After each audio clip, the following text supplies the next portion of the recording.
Qozog'iston Respublikasining Olmaota shahrida o'sha go'zal yurtimizni turistik salohiyatini namoyish etish maqsadida road show o'tkazilmoqda. Bu turizm salohiyatini targ'iboti doirasida ko'plab bizning tur kompaniyalarimiz,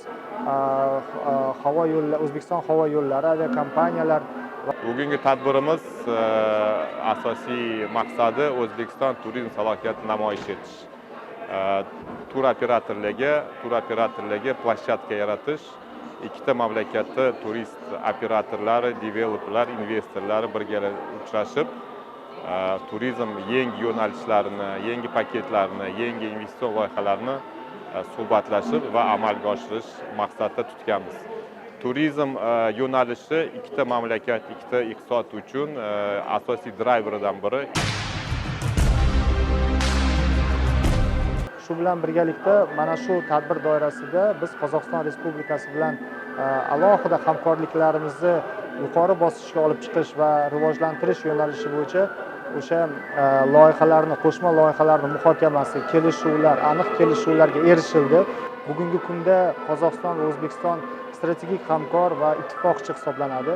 Bu yo'nalishlarda biz ishlarimizni izchil davom ettiramiz va turistik oqimlarni ko'paytirish bo'yicha tegishli choralar ko'rib boriladi. Bu albatta birinchi navbatda transport logistika sohasini rivojlantirish, undan tashqari hududlarimizdagi chegara punktlarimizda o'tish jarayonlarini soddalashtirish, yangi ichki o'sha pasportlarimizni, ichki pasportlar orqali o'tish tizimlarini joriy qilish. Qozog'istondan O'zbekistonga kelgan sayyohlar oqimi yildan-yilga o'sib boryapti. O'tgan 2024-yilda 2.800.000 Qozog'iston fuqarolari O'zbekistonga tashrif buyurishdi.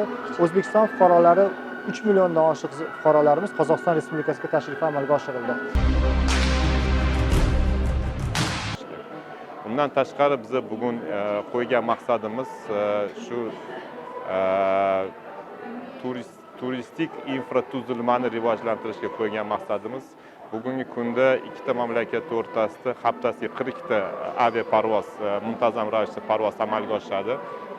Shu yo'nalishda bizning asosiy rejamiz O'zbekiston hududiy aviakompaniya Silkavi nomli aviakompaniyani oltin halqa yo'nalish bo'yicha, ya'ni ziyorat turizmga mashhur sazavor joylar, bu Turkistonda joylashgan Hoji Ahmad Yassaviy maqbarasi hamda O'zbekistonda Samarqand, Buxoro, Xivada ziyorat turizmlarini, maqbaralarini, pamyatniklarini ziyorat qilishga aynan shunga rivojlantirgan muntazam ravishda parvozni yo'lga qo'yishni ishlayapmiz.